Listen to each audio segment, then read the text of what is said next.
When the Lakers traded for Russell Westbrook in the 2021 offseason, I said to myself, this is not going to work out. At the midpoint of the season, my predictions are turning out to be correct. Here's the breakdown of the good, bad, and the ugly with Russell Westbrook, why I think he's overrated, and why trading for him is one of the worst decisions that the Lakers have made in this century. The good.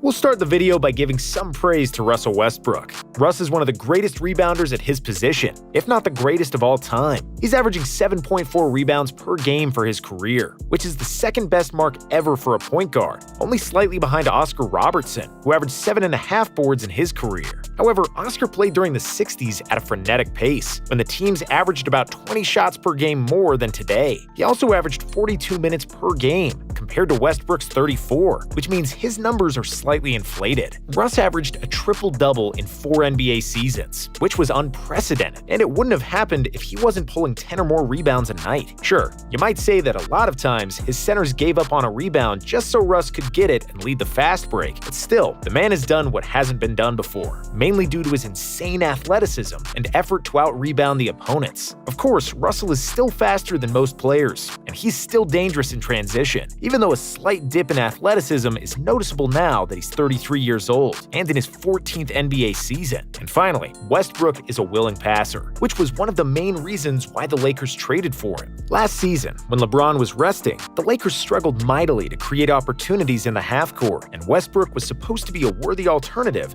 as a primary ball handler when LeBron is on the bench. Unfortunately, this year they are struggling on offense even more, and it's largely because of Russ. But more on that later. The bad. Defense.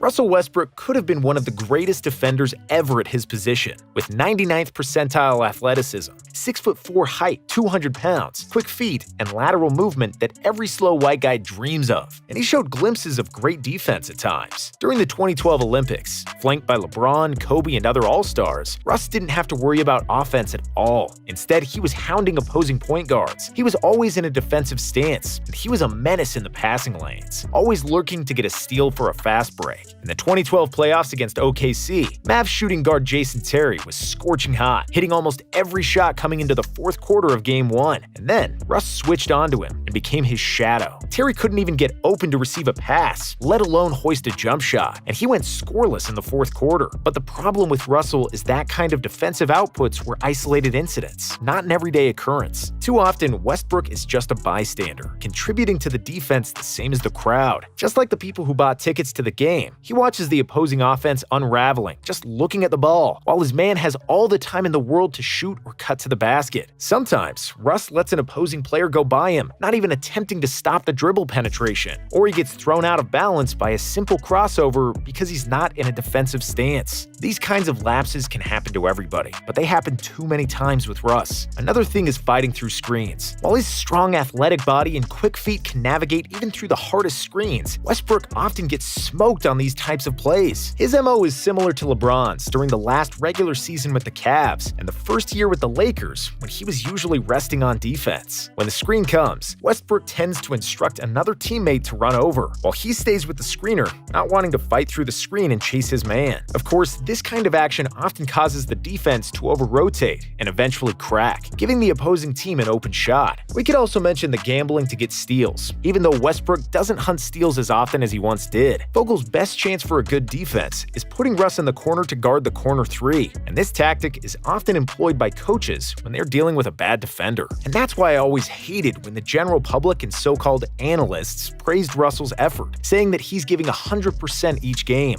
I hated it because it's simply not true. Russ plays fast and dunks the ball hard. That doesn't mean he's playing hard all the time, or that he puts maximum effort. Kevin Garnett was giving maximum effort every game. That's why he was selected to the all-defensive team 15 times. Kobe was the same, and in the first half of his career, he always guarded the best opposing player. Giannis, Scottie Pippen, Jordan, and a lot of other greats did it too, because basketball is not football, and you have to play on both sides of the court. If anyone still thinks that Westbrook is playing each game at 100%, go watch Alex Caruso or TJ McConnell play, and how they're fighting through screens, running and rotating on each play, and diving to the floor. Russ can do all those things, but he rarely does. He's not focused on defense. He makes bad reads, and frankly, his defense is a waste of athleticism, if you ask me. The bad. Offense. By the time of making this video, Russell is among the 5 worst jump shooters in the league, scoring only 0.8 points on his jump shots. Granted, he's been taking fewer shots with the Lakers, and there are not as many pull-up jumpers as in OKC, but they're still there, and that's bad. The Lakers left Russ wide open during their 2020 playoff series with the Rockets. I don't know how they expected him to become this great shooter all of a sudden. What Russell is great at, and what he should be doing more, is cutting to the basket, posting smaller players in the paint, penetrating to the paint to create open shots, and occasionally shooting spot-up threes, which are the only jump shots which he is shooting at a decent clip. The problem is that he's not great at moving without the ball, and he never was. As soon as the ball leaves his hands, Russell can become a spectator, just like he does on defense. Okay, maybe we're a little too harsh here, but go watch how Steph Curry works without the ball and how much movement he creates. Whether it's drawing defenders, setting screens, or running through screens to get open. Sure, Steph's shooting has a gravitational pull like the sun, while Russ gets ignored when he's standing alone on the three-point line. But still, I want to see more cutting from Westbrook. I want to see more screen setting, and I don't want to see pull-up jumpers and 1-on-5 basketball. Westbrook's decision-making has never been his strong side, and he's known to take ill-advised shots with 20 seconds on the shot clock. He also makes a ton of careless turnovers, simply because he's playing too fast. Just like Shaq told him the other night, Russ didn't average less than 4 turnovers per game since 2014, and he's near the bottom of the league in turnover percentage in 2022 as well. Yes, he's averaging nearly 8 assists per game, but his assist-to-turnover ratio is among the worst out of all starting point guards in 2022. The ugly.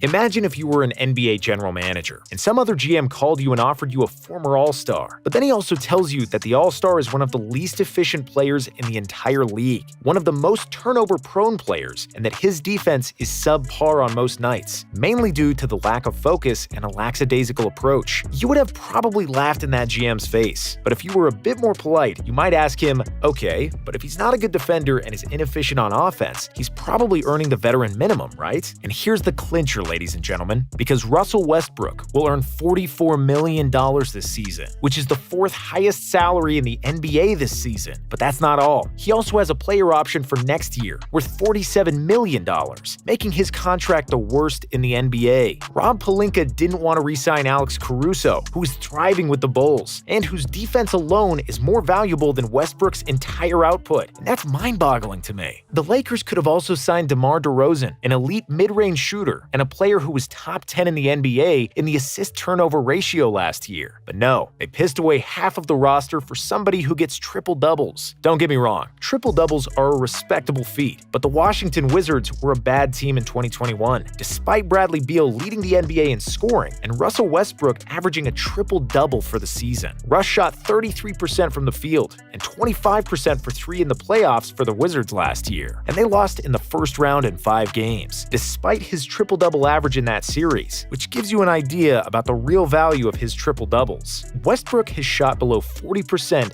in 6 out of his last 8 playoff series, and his team's lost 6 of those 8 series. So if it walks like a duck and quacks like a duck, it's a duck. Russell Westbrook's record is speaking for itself. He's not playing winning basketball. He has major flaws on both ends of the court, which are killing the Lakers' spacing offensively, and their elite defense has turned mediocre. Understanding your role on the team is a crucial skill, and Westbrook never fully understood it, which is why his teams mostly failed to meet expectations. It would be foolish to blame him for all the devastating problems of the Lakers and their poorly constructed roster, but he is definitely the first one to blame. Russ now has the worst and the most untradeable contract in the NBA, and the Lakers have likely squandered 1 or maybe even 2 years of LeBron's and AD's prime with this trade, along with giving $64 million to Timofey Mozgov and Magic Johnson gifting Ivica Zubac to the Clippers in 2019. This is the worst front office decision in recent Lakers history, and arguably the worst in the last 10 or 15 years.